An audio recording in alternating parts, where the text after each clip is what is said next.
questa variazione di bilancio ci dà l'occasione di confrontarci all'interno di questo Consiglio regionale su una questione molto rilevante, quantomeno per la quantità di risorse che mobilita, che è il famoso accordo per lo sviluppo e la coesione, che il Presidente Zaia e la Presidente Meloni, in un tripudio di applausi, hanno sottoscritto a Verona qualche mese fa.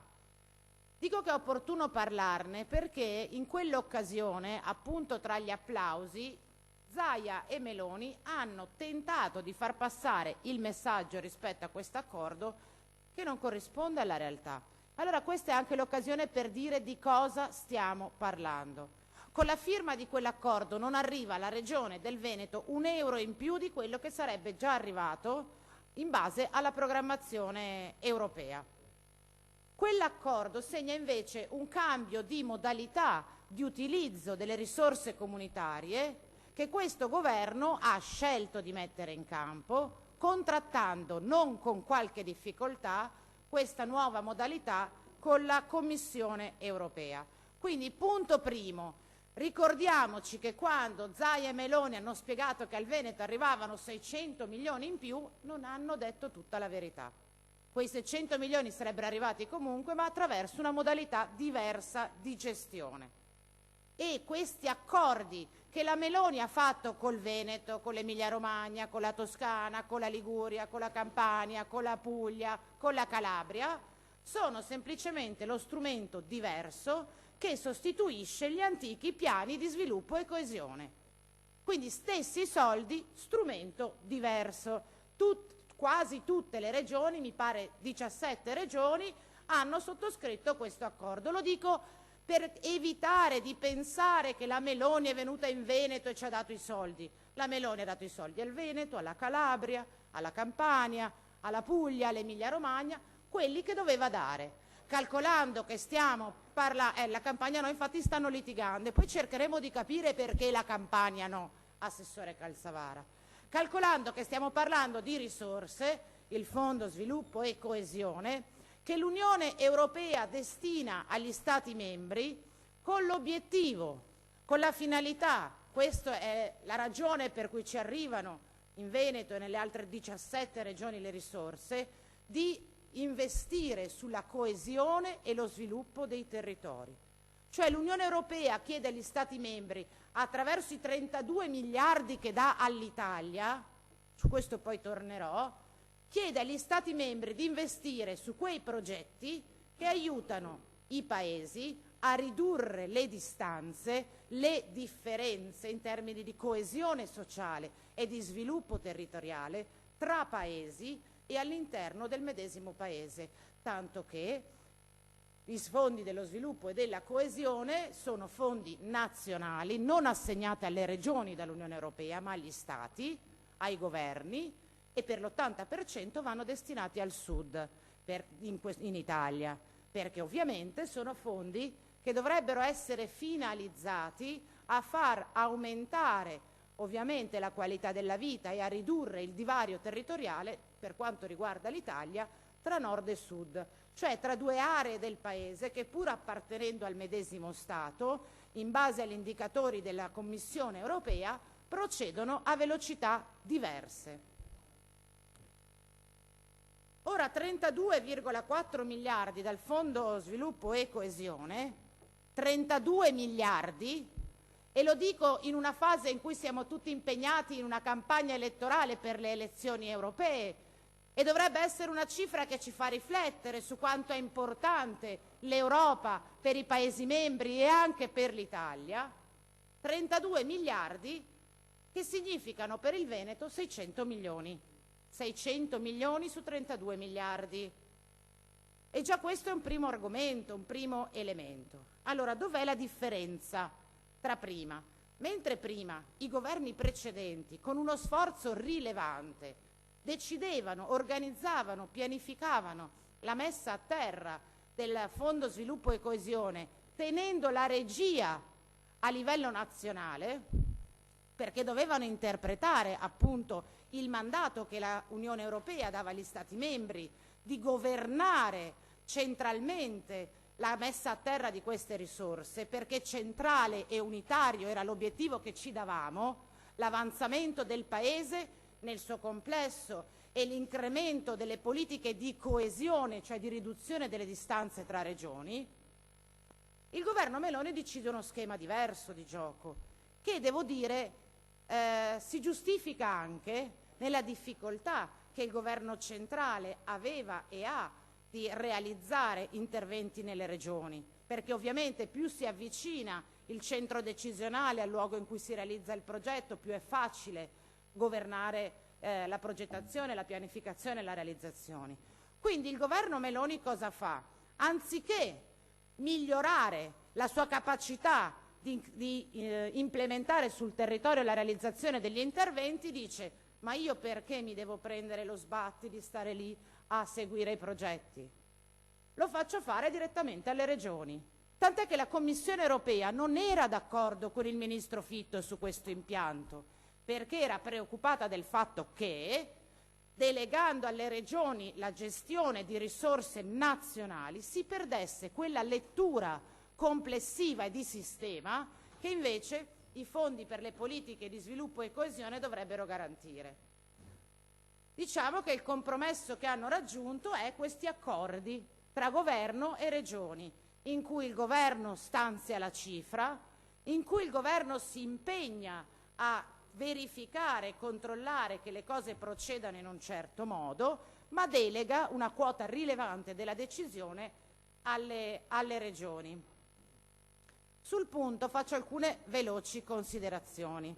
La prima: 600 milioni che arrivano in questo modo, nel modo in cui vi ho raccontato, dall'Unione Europea attraverso il governo in questa regione. Nessuno della Giunta ha mai pensato di venire a spiegarci dove vogliono essere indirizzati questi 600 milioni. Lo dico perché c'è qua l'assessore Calzavara, discutiamo, litighiamo, ci scanniamo per disponibilità di bilancio di qualche milione in sede di bilancio di previsione. Qua arrivano 600 milioni e nessuno si degna di venire a spiegarci qual è l'idea, l'obiettivo, il progetto con il quale governo e regione intendono mettere a terra 600 milioni di progetti. Abbiamo i capitoli, perché sono indicati dall'accordo di programma e dalle regole stringenti dell'Unione Europea, ma io mi chiedo, da consigliere regionale di opposizione per carità, ma a maggior ragione per quelli di maggioranza, dov'è il luogo in cui si decide come indirizzare cifre così rilevanti che dovrebbero essere finalizzate allo sviluppo e alla coesione? Se c'è qualche aspetto innovativo rispetto alla progettazione standard dei fondi europei regionali, rispetto a questo si parla di infrastrutture. Quali infrastrutture? Dove li mettete questi 600 milioni? Si parla di sviluppo digitale, si parla di inclusione sociale. Quale sarà questa variazione di bilancio? Spererei sia anche l'occasione nella quale la Giunta che governa questa regione ci indichi quali sono le linee guida intorno alle quali questi 600 milioni troveranno concretizzazione in questa regione. 600 milioni sono una cifra che consente di indicare, di indirizzare lo sviluppo di un territorio. Un indirizzo, una via, una strada di sviluppo sulla quale vigilanza, controllo e con decisione evidentemente non sta dentro questo Consiglio regionale, sta esclusivamente a Palazzo Balbi. Palazzo Ferrofini lo frequenta incidentalmente perché oggi stiamo affrontando questa decisione. E ora, dicevo, questi 600 milioni si aggiungono alle risorse già rilevantissime che l'Unione Europea, quella che nei manifesti elettorali di qualche forza politica viene rappresentata col Chador, col personaggio che si mangia il verme. Quell'Unione Europea, questa Unione Europea, non è quella del velo islamico, non è quella della persona che si mangia l'insetto, è l'Unione Europea che fa arrivare in Veneto 600 milioni del fondo di coesione, oltre 1 miliardo di fondi FESR, oltre 1 miliardo di fondo FSE+. Di quale Europa vogliamo parlare dentro questo Consiglio? Tra l'altro tutti i fondi comunitari regionali rispetto ai quali il cofinanziamento regionale è minimo, e addirittura con la manovra che andremo a vedere legata appunto all'accordo per lo sviluppo e la coesione è quasi ridicolo, perché una parte del cofinanziamento regionale che noi saremo obbligati a utilizzare a impiegare per esempio per il cofinanziamento dei fondi FESR viene coperto da questi 600 milioni che, anziché essere messi a terra per delle opere, su richiesta della Regione del Veneto, una parte significativa, 137 milioni su 600, viene utilizzata per coprire una parte della quota di cofinanziamento regionale. E chi l'ha decisa questa cosa? Quando mai il Consiglio e la Commissione Bilancio ha valutato se fosse opportuno utilizzare quella clausola che prevede che queste risorse possono essere messe a copertura del cofinanziamento regionale, quando piuttosto poteva essere utile investire nella realizzazione di un'opera? Era un'opportunità che il Veneto ha deciso di utilizzare. E chi l'ha deciso che 137,5 milioni dovevano essere utilizzati così? La Giunta a Palazzo Balbi. E allora dicevo, arriviamo a discutere di questa variazione di bilancio. Perché? Perché dentro questa rivoluzione nella gestione dei fondi nazionali di sviluppo e coesione, dentro questa valutazione discrezionale che la Giunta fa su come impiegare questi 600 milioni, succede anche che il governo, che dovrebbe dare gambe a questo accordo, perché i soldi sono del governo e non della regione, non ha ancora realizzato, spero che oggi arrivino notizie più incoraggianti su questo, non è ancora stata adottata a livello nazionale la delibera CIPES che autorizza il trasferimento di fondi dal governo alle regioni, cioè che autorizza le opere o gli investimenti che Zaia e Meloni hanno deciso durante un evento Job Orienta a Verona che dovevano finire qua.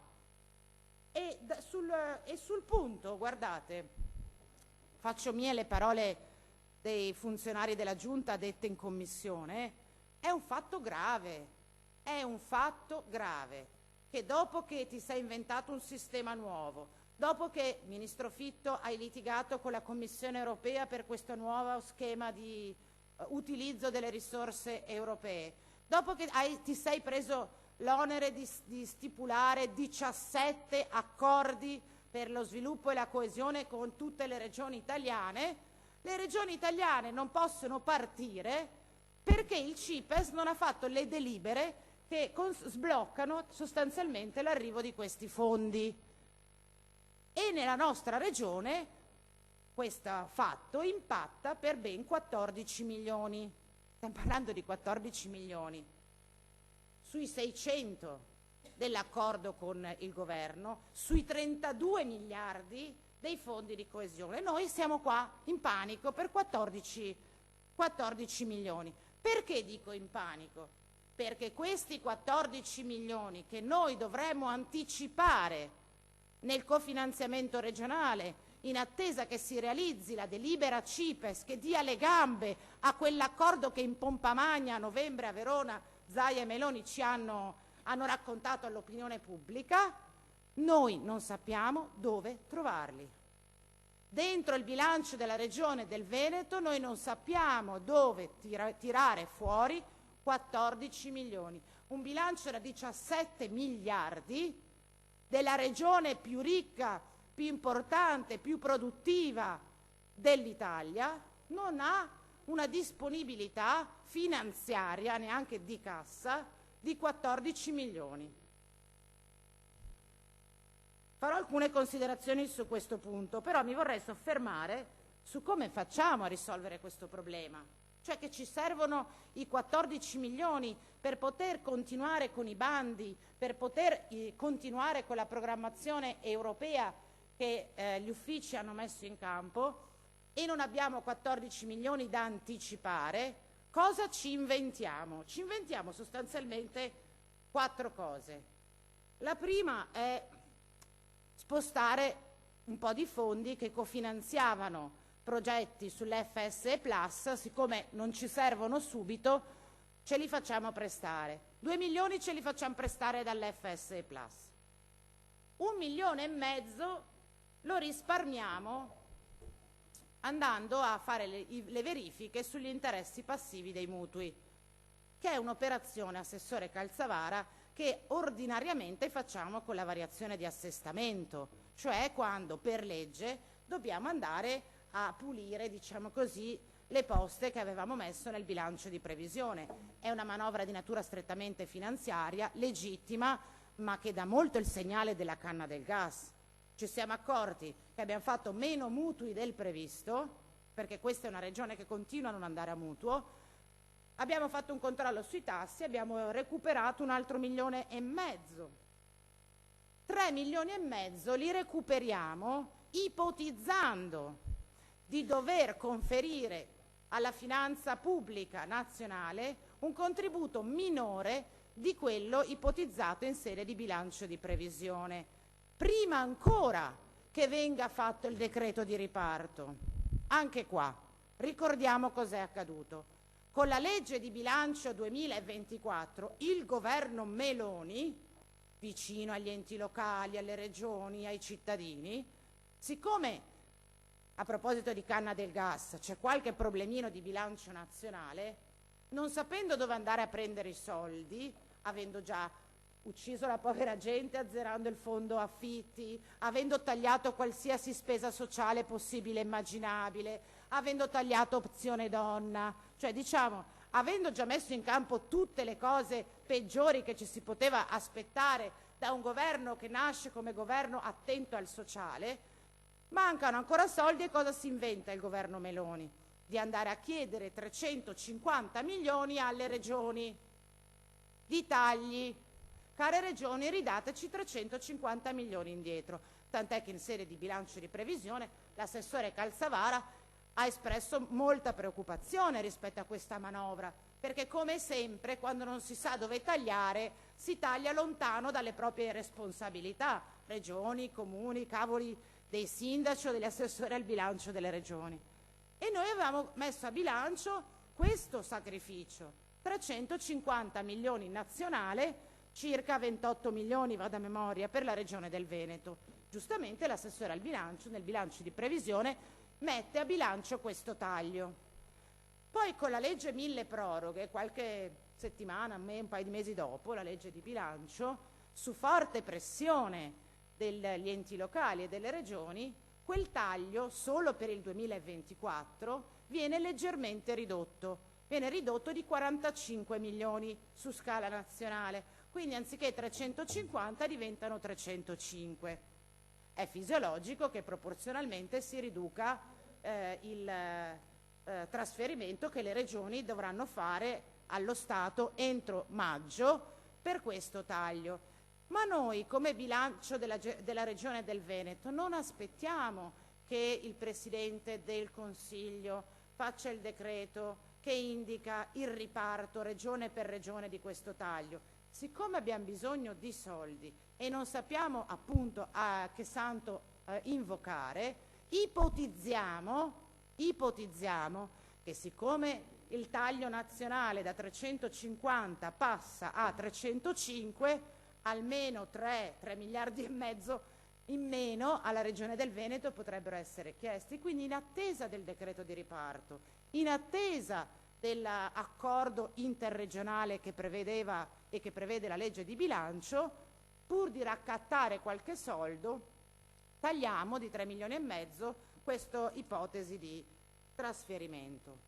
E già qua, già questo sarebbe sufficiente a darci un'idea di come è difficile in questo bilancio trovare anche il minimo di risorse per agire sul piano amministrativo e politico.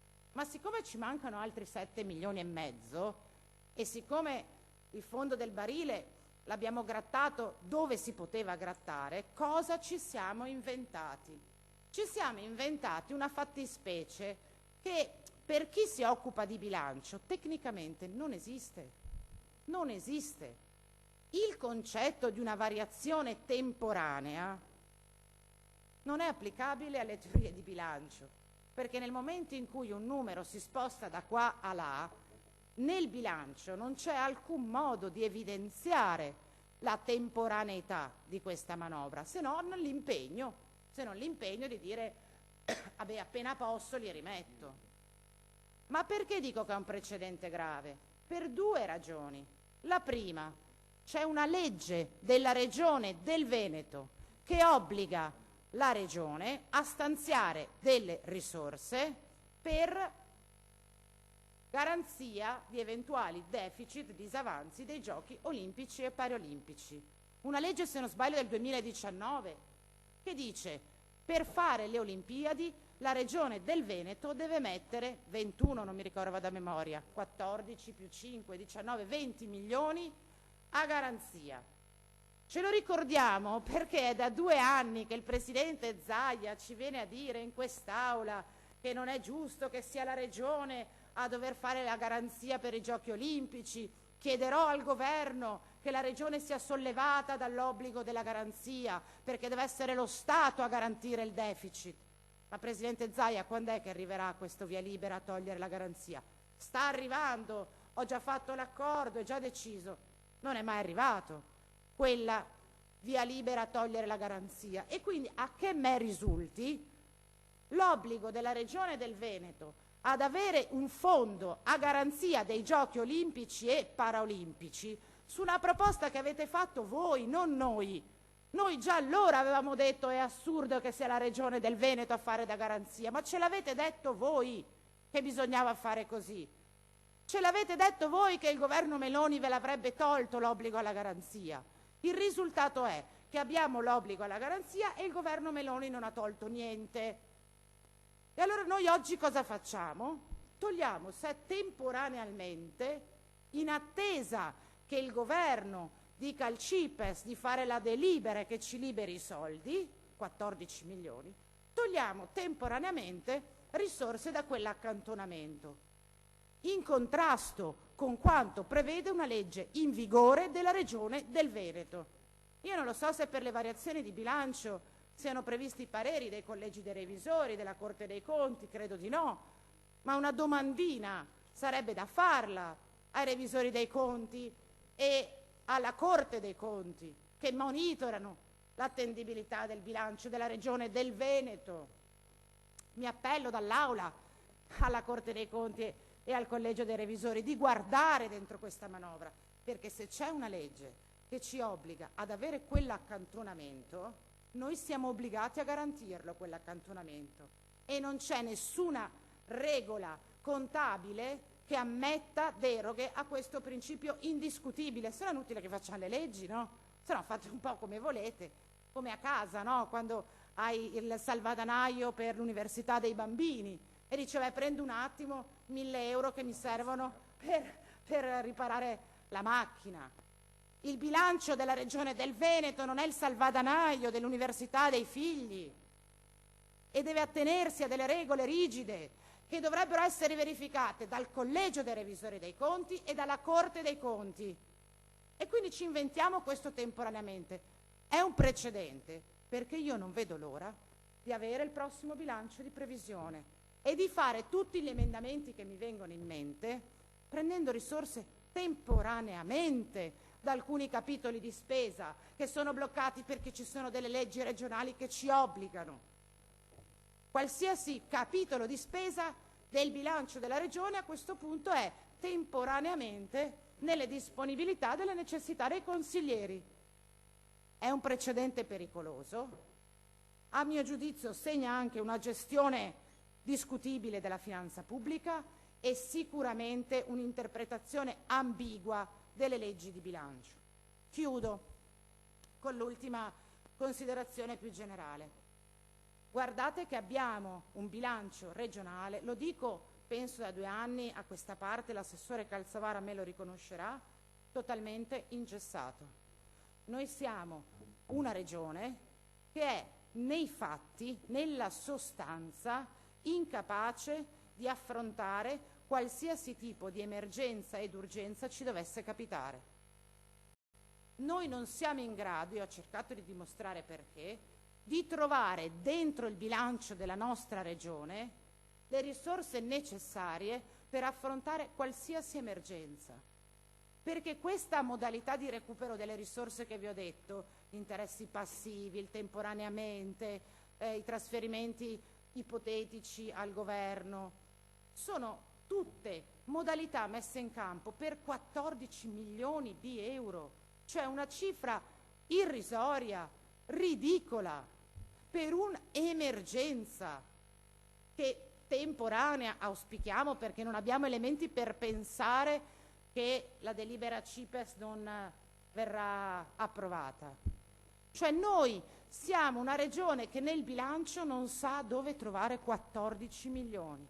Lo dico perché i consiglieri regionali, in quanto tali, avrebbero anche l'ambizione ogni tanto di fare qualche proposta di legge che incida sulle direttive di sviluppo, che possa incrementare la protezione sociale delle persone, che corrisponda ad un bisogno necessario. E guardate, e su questo chiudo, che questa modalità di gestione dell'amministrazione regionale, cioè il bilancio ingessato, non dipende né dalla finanza pubblica, né dal contesto economico, né da nessun fattore esterno. È una scelta politica di questa amministrazione regionale di non consentire ai consiglieri, alla politica, di avere un po' di agibilità nelle scelte, e dipende direttamente dalla scelta dell'amministrazione Zaia di non ricorrere mai all'indebitamento, mai.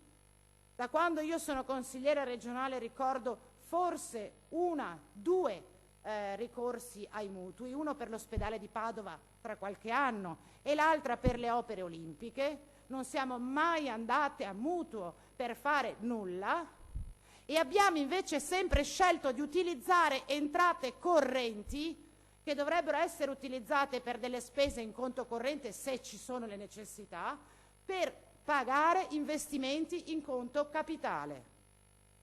Ed è una scelta che per chiunque abbia fatto o abbia avuto esperienze di amministrazione locale è una scelta incomprensibile. Anzi, semmai di solito è il contrario, si cerca di trovare il modo per utilizzare anche risorse in conto capitale per le spese correnti. Pensiamo agli oneri di urbanizzazione. La Regione del Veneto ha una politica di bilancio rovescia. Utilizzo le entrate correnti, cioè le tasse, le imposte, i trasferimenti di natura corrente per degli investimenti in conto capitale. E se noi calcoliamo che ci sono una parte rilevante di entrate che abbiamo che sono vincolate a spese correnti o a spese in conto capitale, è chiaro, è evidente che il bilancio della Regione del Veneto così gestito non potrà mai garantire un po' di mobilità, di agibilità per affrontare delle emergenze di spese correnti. Non ci abbiamo soldi e non abbiamo mutui Siccome dentro una lettura sempre un po' maschilista si dice che il bilancio degli enti dovrebbe essere gestito secondo il buon padre di famiglia, ma è buono il padre che gestisce la finanza familiare, non consentendo ai suoi familiari di potersi soddisfare nei bisogni materiali primari perché deve pagare il mutuo della casa? Ma che famiglia è? Ci sono degli investimenti in conto capitale che devono essere finanziati con entrate in conto capitale, trasferimenti se ci sono o indebitamento. La Regione del Veneto, così dicono i bilanci, avrebbe una capacità di indebitamento teorica di 300 milioni di euro l'anno. Non mi fregate più con la retorica dell'addizionale IRPEF, non servirebbe neanche. Se voi, invece che utilizzare le entrate in conto corrente per spese in conto capitale per 300 milioni, stipulaste un mutuo per gli investimenti che pagate con le entrate correnti. Se andate a vedere gli allegati del bilancio, c'è proprio un allegato specifico che indica tutti gli investimenti in conto capitale che vengono fatti con le entrate in conto corrente. Sono tanti soldi, centinaia e centinaia di milioni di euro. Allora chiudo. Non me la spiego sta cosa. Non mi spiego perché si scelga questa modalità di gestione, se non in un modo. C'è qualcuno in questa regione che sta gestendo il bilancio in questo modo da tanti anni perché teme che succeda qualcosa da qua ai prossimi anni e quindi sta facendo cassa, non sta toccando la capacità di indebitamento, non sta investendo sulla spesa corrente, perché se dovesse succedere qualcosa che travolge il bilancio della regione del Veneto, io dico la pedemontana, ma magari c'è qualcos'altro, non andiamo in bancarotta, perché abbiamo talmente tanto risparmiato, talmente tanto fatto tirare la cinghia ai cittadini del Veneto in questi anni che riusciamo a non andare in bancarotta. Allora, mi va bene tutto, come sapete ha un approccio molto laico alle politiche di bilancio. Vi chiederei però un po' di onestà e di sincerità, di dirci esattamente cos'è che accadrà al bilancio di questa regione nei prossimi anni che vi costringe a gestirlo in questa maniera. Perché altrimenti, e chiudo, non c'è altra spiegazione che mi convinca della ragione per cui state negando tecnicamente e costantemente alle cittadine e ai cittadini di questa regione la possibilità di veder soddisfatti i propri principali bisogni materiali. Grazie.